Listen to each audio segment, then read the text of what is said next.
সম্মানিত সুধী, আমরা এখন এই মুহূর্তে অবস্থান করছি নড়াইলের কালিয়া উপজেলার জয়নগর ইউনিয়নের জয়নগর গ্রামে। আপনারা ইতিমধ্যে জানেন যে এখানে একটি অপ্রীতিকর ঘটনা ঘটে গিয়েছে, যে জয়নগরের নওশের শিকদের ছেলে রুবেল শিকদেরকে দুর্বৃত্তরা কুপিয়ে ব্যাপক পরিমাণে আহত করেছে। তাকে এখান থেকে গোপালগঞ্জ হসপিটালে নিয়ে যাওয়ার পরিপ্রেক্ষিতে সেখান থেকে গোপালগঞ্জ হসপিটালের যে চিকিৎসক তিনি কিন্তু তাকে ঢাকাতে রেফার করেছে। আমরা যতদূর জেনেছি যে তার অবস্থা খুবই আশঙ্কাজনক। এ বিষয়ে তার স্বজনেরা কিন্তু বিচারের দাবি করছে। আমরা এখন কিন্তু ওই জায়গাতে আমরা ঘটনাস্থলে কিন্তু এসে পৌঁছেছি।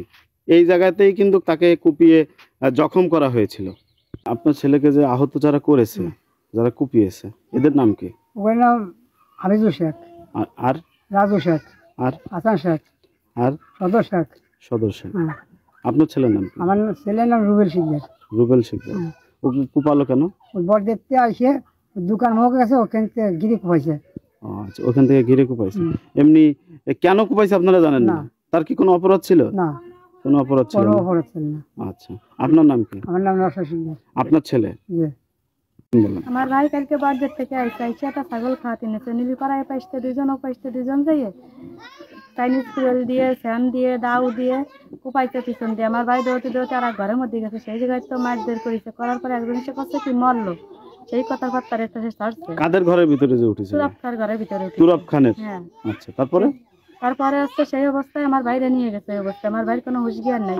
গোপালগঞ্জের থেকে ফেরত দিয়েছে, ঢাকা নিয়ে গেছে। ঢাকা মেডিকেলে নিয়ে কিছু জায়গা ব্যান্ডেজ করছে, এরপরে পঙ্গু হাসপাতালে নিয়ে গেছে। আমরা খুবই চাচ্ছে আর কিছু। তার অবস্থা এখন কি আশঙ্কাজনক? ও অবস্থা ভালো না। ভালো না, তার জ্ঞান এখনো ফেরে নেই।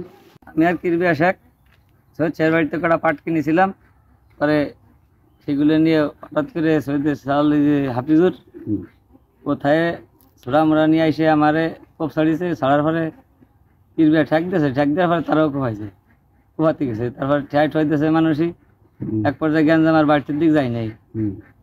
পরে যে গ্রাম্য সালিশি মেম্বার উপস্থিত থাকে, এটা মিটাই মাটাই দিয়েছিল, সালিশ করে দিয়েছিল যে জ্ঞান আমার কোনো জন্য বাড়ির দিক না যায়। মেম্বারের নাম কি? মেম্বারের নাম মনিমিয়া শেখ। মানে মনিমিয়া শেখ থেকে একটা মীমাংসা করে দিয়েছিল মেম্বার সাহেব, যে এই ধরনের ঝামেলা যাতে সামনের দিকে না এগোয়। গ্রামের সবাই ছিল। আচ্ছা, তারপরে গ্রামের মান্যগণ্য যেসব সবাই ছিল। তারপরে যে তার 3 দিন পরে না, 3 দিন পরে যে আর কি আমার বাড়ি কালকে বেলা 3টার পরে যে 4টা আগে হতে পারে, এই টাইমে আমাকে বাড়িতে খালি আমার দোকানে যে বাড়ির হালকা হয়তো 200 গজ বা 300 গজ দূরে যে আমার দোকান, ওই জায়গায় বসেছিল আমার বাড়ির বেঞ্চের ভার।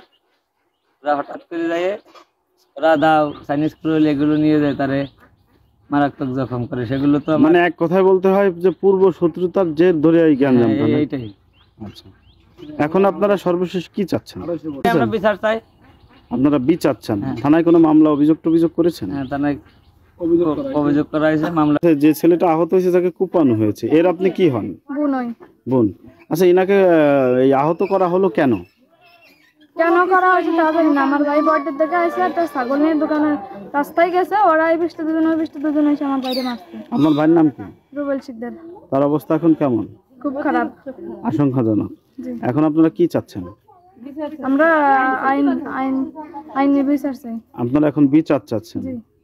আমার দেওর বর দিতে আইছে, আসার পরে ওই একটা ছাগলের বাচ্চা নিয়ে ওই দোকানের কাছে গেছে। দোকানের কাছে যায় ছাগলের বাচ্চাটা বাঁধার পরে ওনারে 2জন এই পাশে ডাঙ্গার ভিতর দিয়ে 2জন রাস্তা যায় সে কুপাইছে। বিচারের পথে চাচ্ছি যে বিচার হয় সেই বিচার দেবে। আচ্ছা, আপনারা কি থানায় কোনো অভিযোগ করেছেন? হ্যাঁ, আমরা থানায় অভিযোগ করছি। এই যে আইন হবে সেই আইনে আমরা চাচ্ছি। আচ্ছা, যে বিচার হবে সেই বিচারে আপনারা মেনে নেবেন? সেই বিচারই মেনে নেব। আচ্ছা।